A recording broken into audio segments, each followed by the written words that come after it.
په ګرانه هم تیریږي او په اسانه هم تیریږي، روانه زندګي د بې جانانه هم تیریږي. ای ستا دې وي قسم چې تپوس مې قدرې ونه کړې، ای ستا دې وي قسم چې تپوس مې قدرې ونه کړې، څو ورځې زندګي د بې له تانه هم تیریږي. پروګرام د اعلانونه او زم خوشنود امان په دې امید سره چې تاسو به روغ جوړ ښه او د دنیا په ښو شوبو کې به قدرمندو کتونکو د سوات کوټې علاقه ده د فضل احد میاګل سره ناست یو چې کم ډېر ستر شاعر دی او د شاعرۍ کې غزلو کې نظمونو کې د ډېر زیات خدمات دي. دته مونږ په خپل پروګرام کې هرکلی وایو او میاګل صاحب تاسو ته په خپل پروګرام کې هرکلی وایو. زه د اے پی نیوز ډېره غټه شکریه ادا کوم ځکه چې زما سره ډېره منډه تړله واله، زما هر قسم مدد وکړو او زما هر قسم خیرخواهي کوي. زه د هغو ډېره زیاته د حد نه زیاته شکریه ادا کوم، د هغو مننه کوم او بیا مې دغه دی چې ژوندی یم نو دوا ورته کوم. ډیره مننه، شکریه باچا صاحب. باچا صاحب یو څو پوښتنې به درنه کوم. باچا صاحب چې ستاسو ژوند څنګه تیریږي؟ زما ژوند خو زما چې تقریبا څه د پاسه اووه کاله وشو چې زه په حالت جوهلی یم او د هغه په حالت نه ما نجات نه دی موندلی. په هغه په حالت کې بیمار یم او زه ډېر بې څوکه یم. بغیر د الله نه زما هېڅ اسره نشته، بس یو د الله اسره مې شته او نور په انسانانو کې زما داسې څوک خیرخوا نشته چې ماله یا ډاډ راکړي یا ماله تسلي راکړي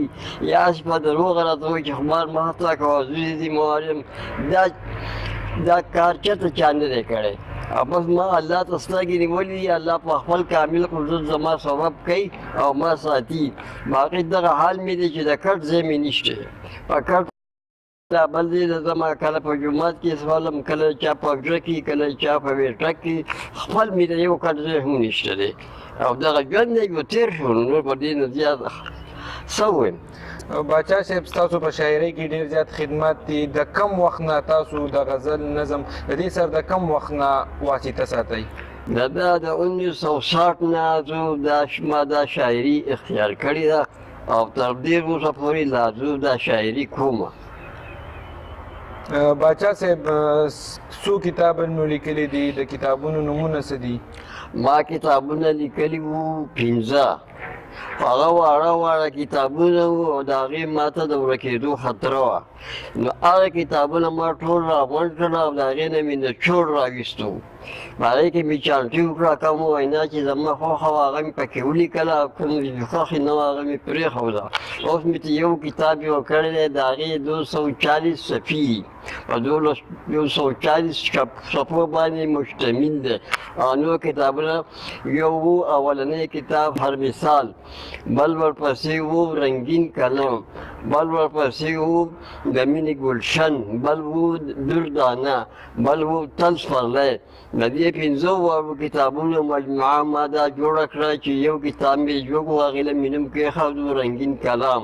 هغه په 240 صفحو باندې مشتمل دی. د دې لپاره چې زما د مرګ وروسته ریکارډ پاتې شي. باچا صاحب د غزل سره مینه ده که د نظم سره د څه سره ډېر زیات؟ زه یم ولسي شاعر،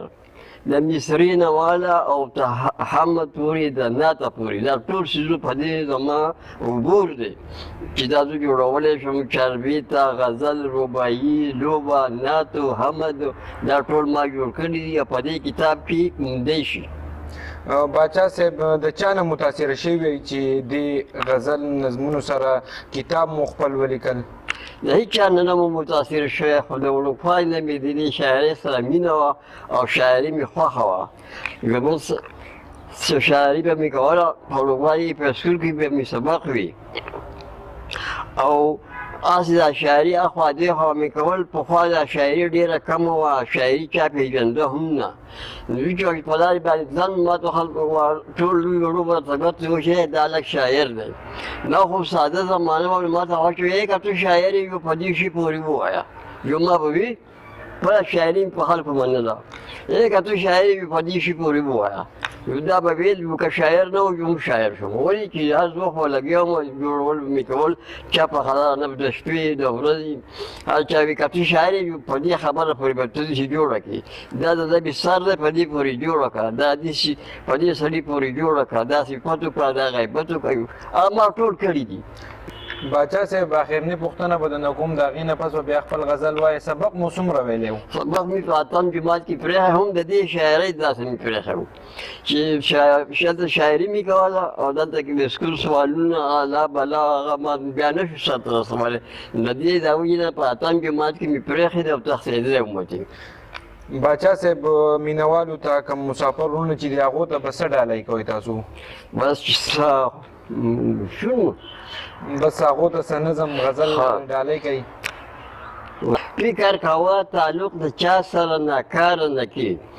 اخلاق دې ښه ساته د ځان نه څوک بېزاره نه کړي بد اخلاقي او تیزابي غوندې خنجر وګڼه پر هر اینه ورځي چې ځان پې پاره پاره نه کړي که د دعا نه دې را ډکه کړه ګلونه به شي اور به ترې جوړ شي ډولۍ ډکه د ازاره نه کړي که شي دا سترګې دې ړندې څوک به دې پورې باسي تګ به دې ګران شي چې ړنده چا سره لاره نه کې خراب څاروی خلک د قاره په قصاب خرڅوي چاته کې تو د چاره ډک ځان ته د قاره نه کې د بدعمله خلکو برخه خوارو زاره وي تل د خپله لاسه خپله برخه خوارو زاره نه کې بیا به لګیا د سودایي په شان د ځان سره یې بده سودا دې په زړګي باندې ایثاره نه کې فضل احده چې خبر یې د کرداره نه یې مینه د زړه چا سره جوړه سم د واره نه کې ډېره له باچاجي نور به څه ډالۍ کوئ به هم دا قسم دا نمونه اشعار به ویم بس وایې ورته یو دوه درې شعره ورته نور ډالۍ کوي وروڼو ته د زورور او د کمزوري وړ او پړ نه کېږي د ټوپک کار په ټوپک کېږي پلور نه کېږي د زورور دپاره بل هم زورور پکار دی مقابله د سمندر سره د خوړ نه کېږي د چا به دوست نشي هېڅ چرې خودغرضه سړی لکه دوستي چې هم د چرګ او د ګیدړ نه کېږي چې د چا ژوند د محبت او اتفاق سره وي بیا د هغو په منځ کې هېڅکله ګډ بړ نه کېږي څو خوشامنده د محتاج سړي کله کوي ظاهر ثبوت دی د جمدي مینه په مړ نه کېږي غل به شي غل او ساز به ساز شي که انصاف پرې وشو چې وي تیاره تمیز د پټ او د لغړ نه کېږي ملامتیا ډېره درنه ده د ملا تیر ماتوي په ماته ملا باندې په چا پسې ملاتړ نه کېږي فضل احده که خواري پرې هر څو ډېره وشي لیکن د شګو نه په تار پرې یلی لړ نه کېږي ډېره له باچا صاحب د کم شاعر سره مینه د کم شاعر ډېر خوښ دی زه چا نه متاثره نه یم مینه نه چا نه یم متاثره ښه جي زه اکثر په هغه باندې اعتراض کوم ښه جي ښه زه هغه کتاب ووایم نه یې واورم نو بس زه په هغې کې ما ته غلطي ښکاره شوه ښه جي ښه بیا دا دې کتاب غلطي کړې ده وایي زه ما 15 کالو شاعر او د دې وخت راوروسته ما خپله هم په خلکو ما باندې ډېر اعتراضونه شوي دي چا به دا ټکی دی غلط ویلی دی دا شی دی غلط ویلی دی نو په هغه اعتراض سره زما شاعري پاک شوې هم ده وایي چې هغې باندې ما بیا غور کړی دی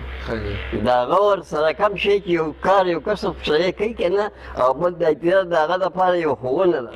اعتراف یې دا که دا دیوال دی غلط والی دی نو هغه په هغې کې بیا په خپله نقص ګوري چې دا کم ځای غلط دی بیا هغه شت هغه کار نه کوي قدرمندو کتونکو دا و فضل احد میاګل صاحب چې د هغه تاسو غزلې او شعرونه واورېدل زمونږ د ایم پي نیوز همیشه دغه کوشش چې دغه پټ لالونه تاسو ته د ایم پي نیوز په سکرین باندې راوړو داسې نور پروګرامونه به هم تاسو ته د ایم پي نیوز په سکرین باندې راوړو تر یو بلې خپرونې پورې خپل کوربه خوشنودامان د اجازت ورکوي د الله په امان